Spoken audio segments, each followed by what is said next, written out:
The equilibrium between heaven and hell. For anything to have existence, there must be an equilibrium of all things.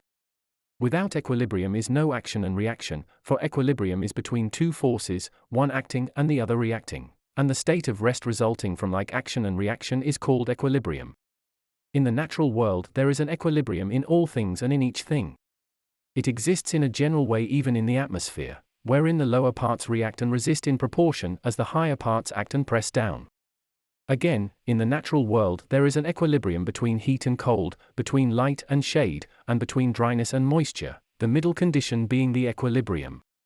There is also an equilibrium in all the subjects of the three kingdoms of nature, the mineral, the vegetable, and the animal, for without equilibrium in them nothing can come forth and have permanent existence.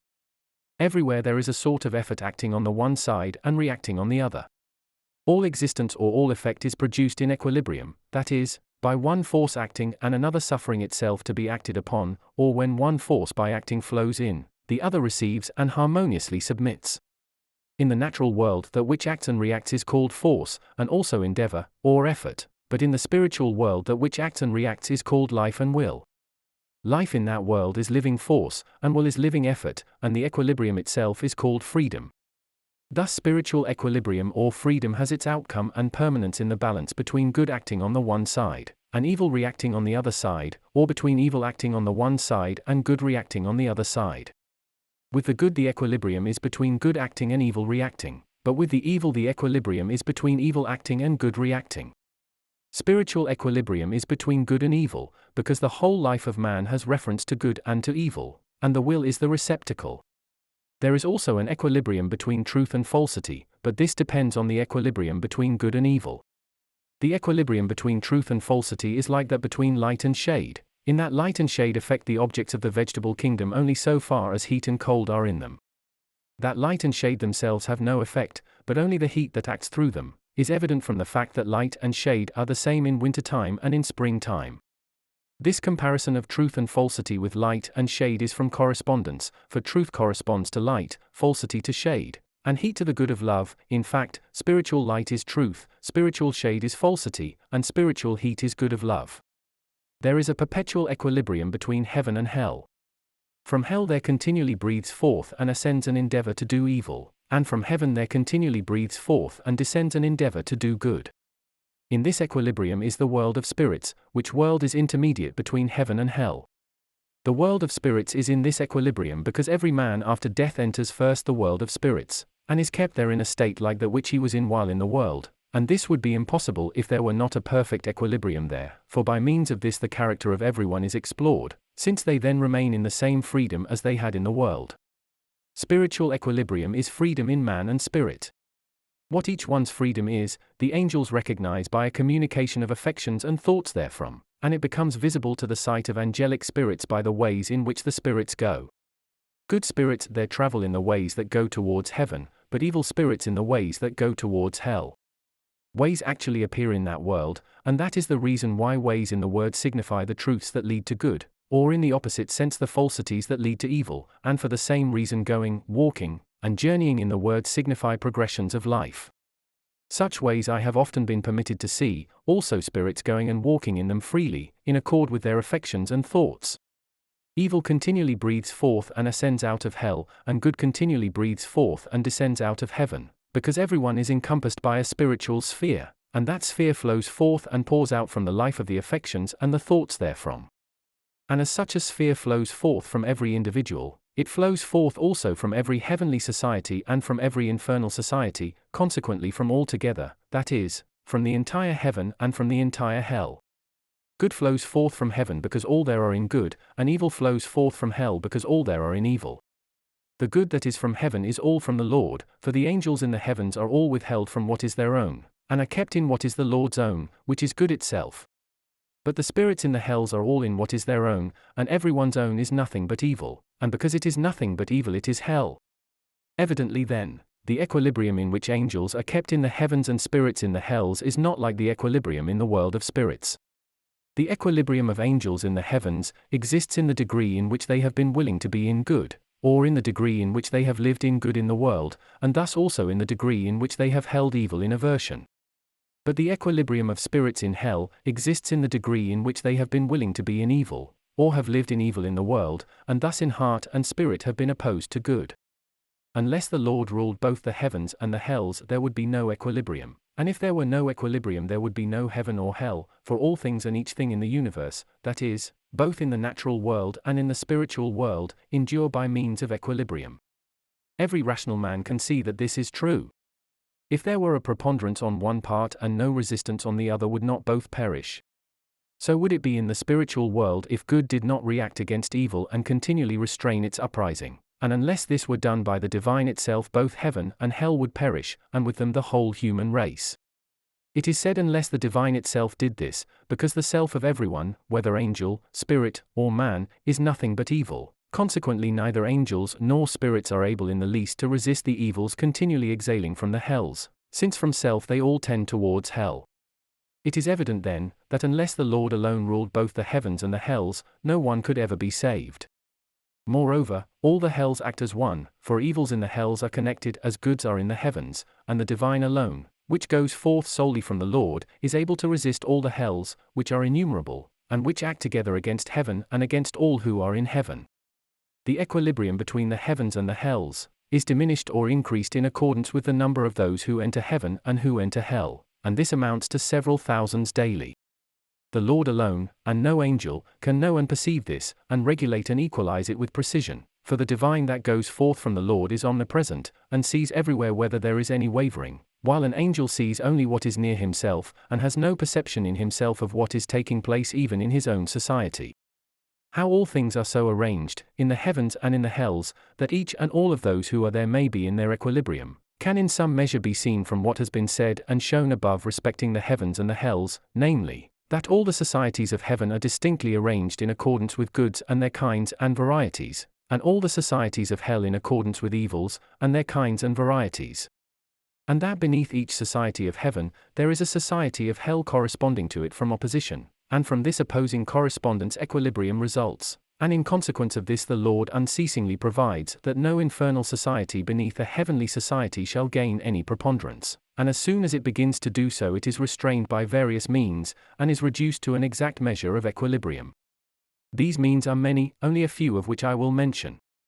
Some of these means have reference to the stronger presence of the Lord, some to the closer communication and conjunction of one or more societies with others, some to the casting out of superabundant infernal spirits into deserts, some to the transference of certain spirits from one hell to another, some to the reducing of those in the hells to order, and this also is effected in various ways, some to the screening of certain hells under denser and thicker coverings, also letting them down to greater depths, besides other means, and still others that are employed in the heavens above the hells. All this has been said that it may, in some measure, be perceived that the Lord alone provides that there shall be an equilibrium everywhere between good and evil, thus between heaven and hell, for on such equilibrium the safety of all in the heavens and of all on the earth rests. It should be known that the hells are continually assaulting heaven and endeavoring to destroy it, and that the Lord continually protects the heavens by withholding those who are in it from the evils derived from their self, and by holding them in the good that is from himself. I have often been permitted to perceive the sphere that flows forth from the hells, which was wholly a sphere of effort to destroy the divine of the Lord, and thus heaven. The ebullitions of some hells have also at times been perceived, which were efforts to break forth and to destroy. But on the other hand the heavens never assault the hells, for the divine sphere that goes forth from the Lord is a perpetual effort to save all, and as those who are in the hells cannot be saved, since all who are there are in evil and are antagonistic to the divine of the Lord. So as far as possible, outrages in the hells are subdued and cruelties are restrained, to prevent their breaking out beyond measure one against another. This also is effected by innumerable ways in which the divine power is exercised. There are two kingdoms into which the heavens are divided, the celestial kingdom and the spiritual kingdom. In like manner the hells are divided into two kingdoms, one of which is opposite to the celestial kingdom and the other opposite to the spiritual kingdom. That which is opposite to the celestial kingdom is in the western quarter, and those who are in it are called genii, and that which is opposite to the spiritual kingdom is in the northern and southern quarters, and those which are in it are called spirits. All who are in the celestial kingdom are in love to the Lord, and all who are in the hells opposite to that kingdom are in the love of self, while all who are in the spiritual kingdom are in love towards the neighbor, and all who are in the hells opposite to that kingdom are in love of the world. Evidently then, love to the Lord and the love of self are opposites, and in like manner love towards the neighbor and love of the world are opposites. The Lord continually provides that there shall be no outflowing from the hells, that are opposite the Lord's celestial kingdom, towards those who are in the spiritual kingdom, for if this were done the spiritual kingdom would perish. These are the two general equilibriums that are unceasingly maintained by the Lord.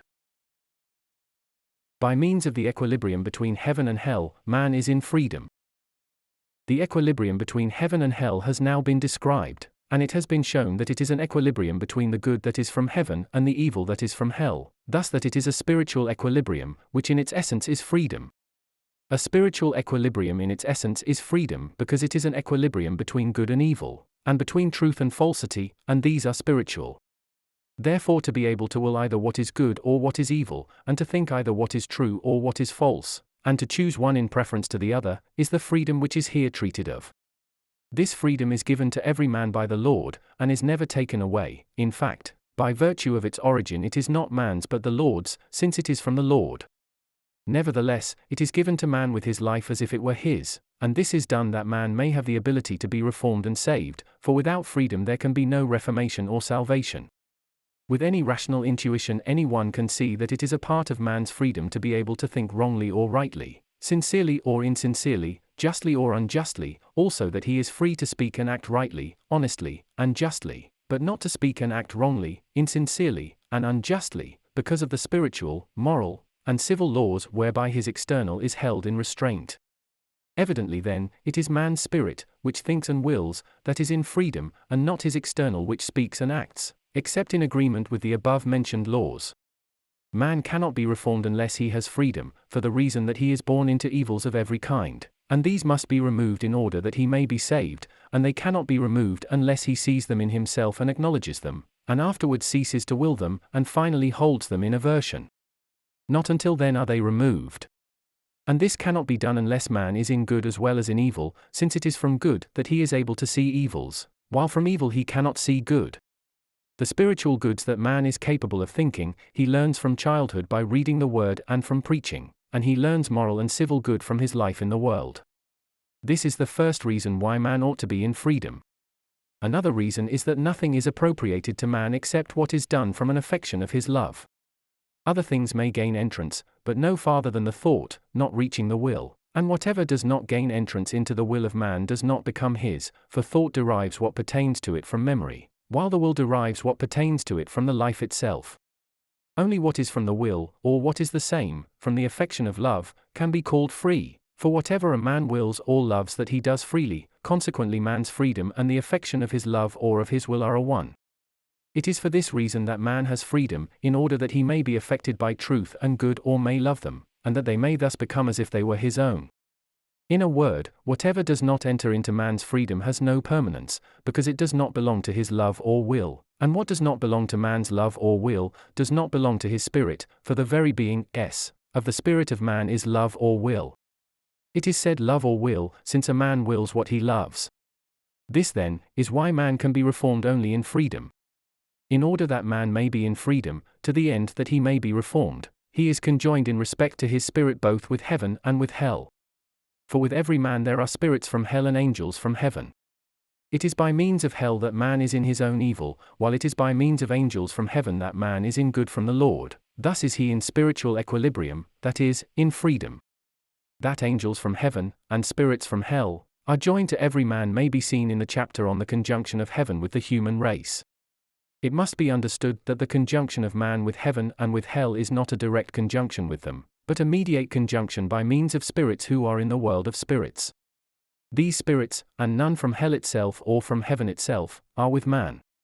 By means of evil spirits, in the world of spirits, man is conjoined with hell, and by means of good spirits there, he is conjoined with heaven. Because of this the world of spirits is intermediate between heaven and hell, and in that world is equilibrium itself. That the world of spirits is intermediate between heaven and hell may be seen in the chapter on the world of spirits, and that the essential equilibrium between heaven and hell is there, may be seen in the preceding chapter. From all this the source of man's freedom is evident. Something more must be said about the spirits that are joined with man. An entire society can have communication with another society, or with an individual wherever he is, by means of a spirit sent forth from the society. This spirit is called the subject of the many. The same is true of man's conjunction with societies in heaven, and with societies in hell, by means of spirits from the world of spirits that are joined with man. Finally, something must be said respecting man's intuition in regard to his life after death, which is derived from the influx of heaven into man. There were some of the simple common people, who had lived in the world in the good of faith, who were brought back into a state like that in which they had been in the world, which can be done with any one when the Lord grants it, and it was then shown what opinion they had held about the state of man after death. They said that some intelligent persons had asked them in the world, what they thought about their soul after the life on earth, and they replied that they did not know what the soul is. They were then asked what they believed about their state after death, and they said that they believed that they would live as spirits. Again, they were asked what belief they had respecting a spirit, and they said that he is a man. They were asked how they knew this, and they said that they knew it because it is so. Those intelligent men were surprised that the simple had such a faith, which they themselves did not have. This is a proof that in every man who is in conjunction with heaven, there is an intuition respecting his life after death. This intuition is from no other source than an influx out of heaven, that is, through heaven from the Lord by means of spirits from the world of spirits who are joined with man. This intuition those have, who have not extinguished their freedom of thinking, by notions previously adopted and confirmed by various arguments respecting the soul of man, which is held to be either pure thought, or some vital principle, the seat of which is sought for in the body.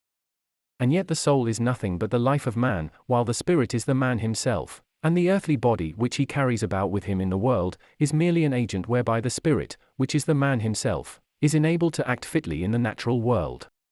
What has been said in this work about heaven, the world of spirits, and hell, will be obscure to those who have no interest in learning about spiritual truths, but will be clear to those who have such an interest, and especially to those who have an affection for truth for the sake of truth, that is, who love truth because it is truth. For whatever is then loved enters with light into the mind's thought, especially truth that is loved, because all truth is in light.